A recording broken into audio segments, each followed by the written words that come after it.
ওই দ্বিতীয় সাহাবীর কাছে যাওয়া হলো এই মশক নিয়ে, যে আপনি একটু পানি খেয়ে তার হৃদয়টাকে শান্ত করেন, ঠান্ডা করেন।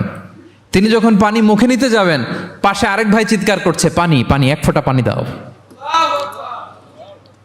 ওই সাহাবী বললেন, আমাকে না, আমার ভাইকে দাও, আমার আগে আমার ভাইকে দাও। ওই সাহাবার কাছে নিয়ে যাওয়া হলো যে আপনি আগে খান। ওই সাহাবীর কাছে পানির মশক নিয়ে যেতে যেতেই উনি শহীদ হয়ে গেলেন। আবার মশক নিয়ে দ্বিতীয় সাহাবীর কাছে আসতে না আসতে দ্বিতীয় সাহাবীও শহীদ হয়ে গেলেন।